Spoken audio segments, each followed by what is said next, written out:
विद्यार्थियों, आज का हमारा टॉपिक डिवैल्यूएशन ऑफ मनी है, यानी मुद्रा का अवमूल्यन।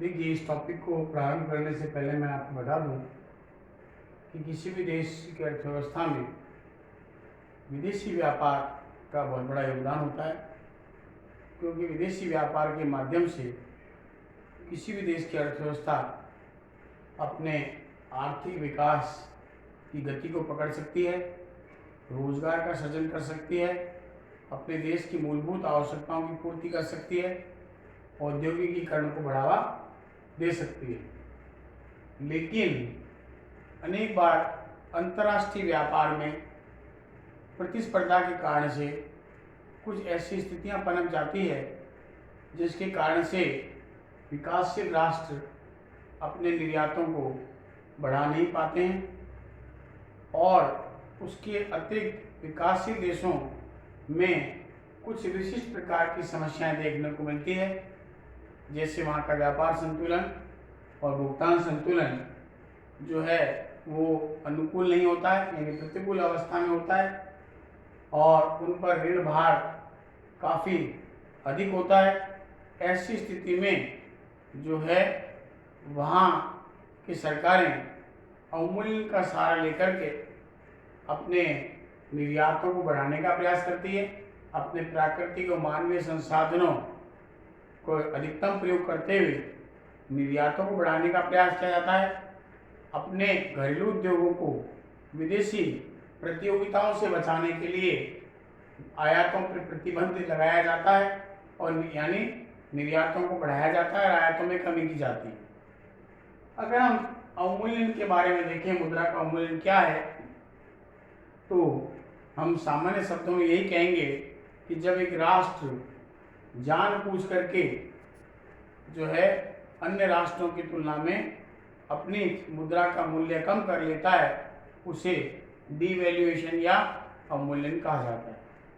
अगर हम अवमूल्यन के प्रभाव को देखें, अगर कोई भी राष्ट्र मुद्रा के अवमूल्यन करता है तो इससे निर्यातों में वृद्धि और आयातों में कमी हो जाती है, और उसका कारण ये है कि अवमूल्यन करने से जो है मुद्रा का मूल्य कम हो जाता है, यानी जो देश मुद्रा का अवमूल्यन कर रहा है उसमें उस बाजार में उनके द्वारा उत्पादित वस्तुओं का मूल्य कम हो जाता है, जबकि विदेशी बाजार में जो वस्तु उपलब्ध है उसका मूल्य कंपैरेटिवली ऊंचा हो जाता है। इसका सीधा सीधा प्रभाव ये होता है कि इससे निर्यात प्रोत्साहित होते हैं और आयातों में कमी हो जाती है। और जब इस प्रकार का प्रभाव आता है तो उस राष्ट्र के पास विदेशी मुद्रा निर्यातों में वृद्धि होने के कारण से अधिक आने लगती है, और जो उसके पास में दुर्लभ विदेशी मुद्रा के सीमित भंडार हैं उनका उपयोग भी अति आवश्यक आयातों के लिए होगा।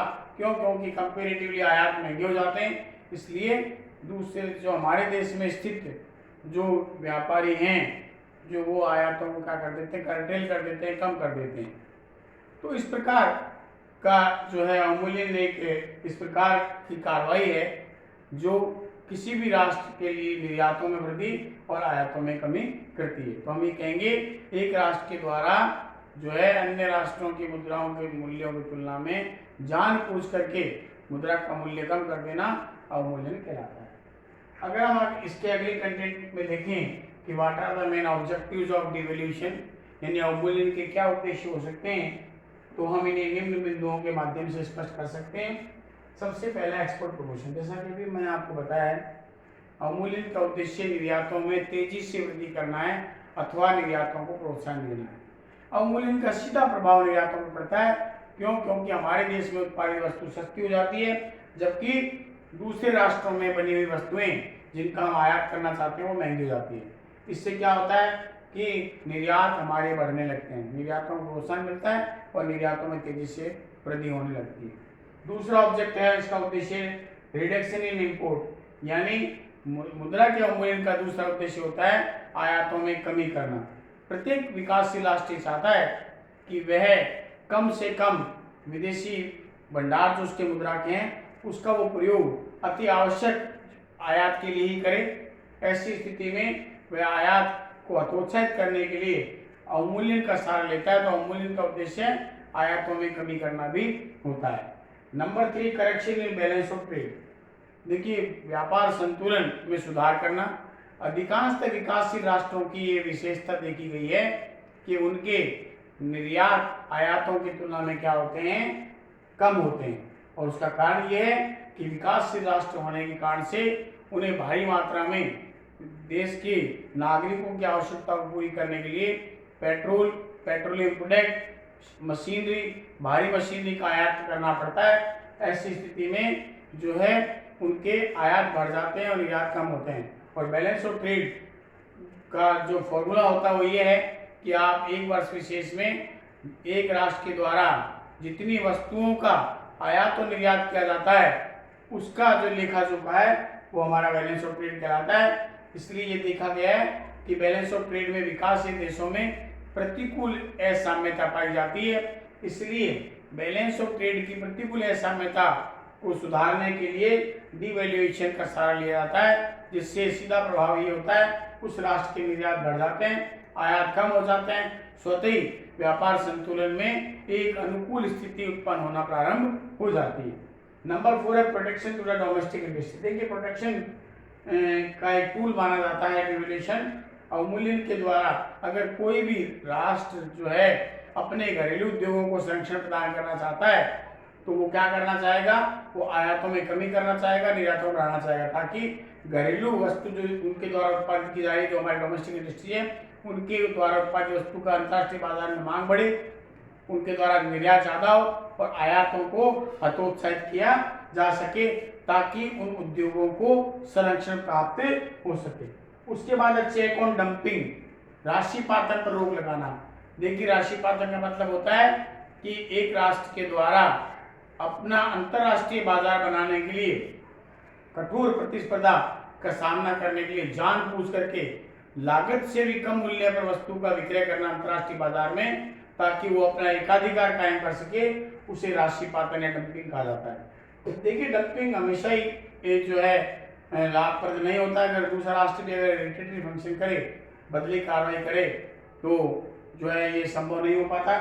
इसलिए अगर दूसरे राष्ट्र के द्वारा की गई इस प्रकार की अगर राशिपातन की अगर कार्रवाई है, उसे अगर रोकना है तो अवमूल्यन का सहारा लिया जाता है। तो अवमूल्यन का उद्देश्य राशिपातन की कार्रवाई को या राशिपातन के दुष्प्रभावों को दूर करना भी होता है। उसके बाद है रिसिप्ट्स ऑफ फॉरेन डेट, यानी विदेशी ऋणों की प्राप्ति के लिए भी कई बार अवमूल्यन किया जाता है। इससे हमारी मुद्रा का मूल्य कम हो जाता है, निर्यात हमारे बढ़ने लगते हैं और ऐसी स्थिति में आयातों में हतोत्साहित हो जाता है और ऐसी स्थिति में अधिक मात्रा में हम विदेशी वित्तीय संस्थाओं से या विदेशी सरकारों से ऋण प्राप्त कर सकते हैं। उसके बाद अगला उद्देश्य है reduction in impact of deflation, यानी मंदी के दुष्प्रभावों को दूर करने के लिए भी अवमूल्यन का सहारा लिया जाता है। क्योंकि कोई भी राष्ट्र जब अवमूल्यन कर देता है तो ऐसी स्थिति में, मंदी की स्थिति में क्या होता है कि मांग गिर जाती है।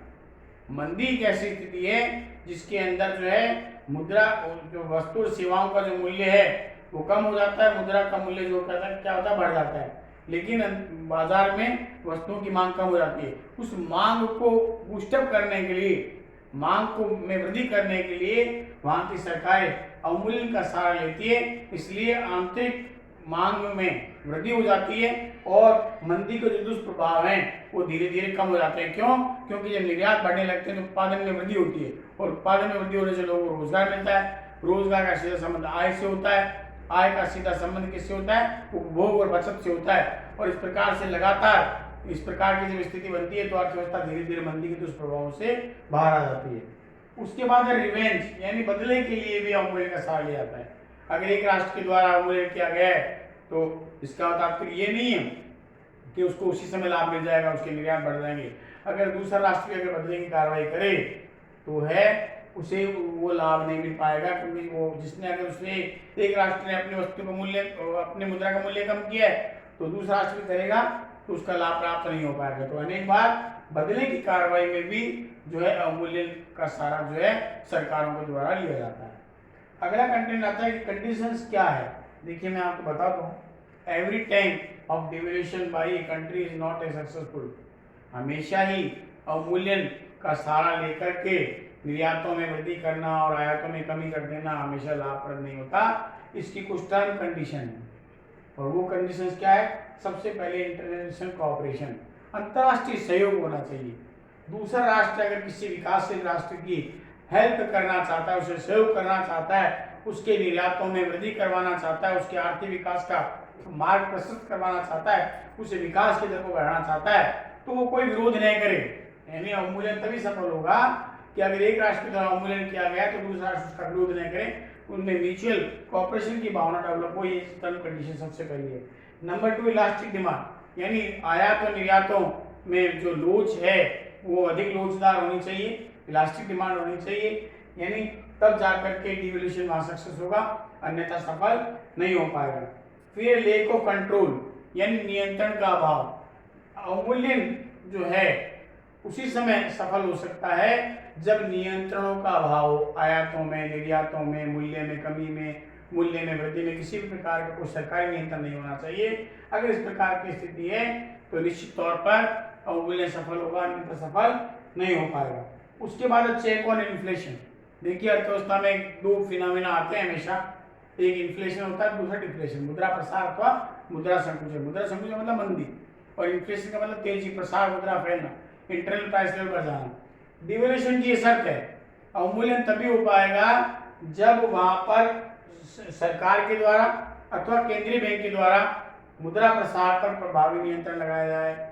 अगर किसी राष्ट्र के द्वारा डिवैल्यूएशन तो कर दिया गया, जानबूझकर मुद्रा का मूल्य कम किया जा रहा है, लेकिन एक तरफ जो है इन्फ्लेशन के कारण, मुद्रा प्रसार के कारण से आंतरिक कीमत इस तरह अगर बढ़ रहा है तो वहां पर निर्यात सस्ते नहीं हो पाएंगे, क्योंकि उनके द्वारा उत्पादित वस्तुओं का मूल्य क्या होगा? ऊंचा होगा, और वो राष्ट्र अवमूल्यन से लाभ प्राप्त नहीं कर पाएगा। और अंतिम जो इसकी कंडीशन है, शर्त है, वो क्या है? एक्सेस प्रोडक्शन कैपेसिटी, यानी आपने अवमूल्यन तो कर दिया, यानी राष्ट्र ने अवमूल्यन तो कर दिया, अवमूल्यन का सीधा प्रभाव भी निर्यात और आयात पर आ गया, निर्यात बढ़ गए, आयातों में कमी हो गई, लेकिन बढ़े हुए निर्यातों की मांग अंतर्राष्ट्रीय बाजार में कैसे पूरी होगी? इसके लिए क्या होना चाहिए? जो भी इंडस्ट्रीज वहां है, उस राष्ट्र में स्थापित है, वो जो भी उत्पादन अपना कर रही है, उसमें इतनी कैपेसिटी होनी चाहिए कि उसमें प्रोडक्शन कैपेसिटी उस मशीन में या उत्पादन क्षमता उसके पास बाकी हो।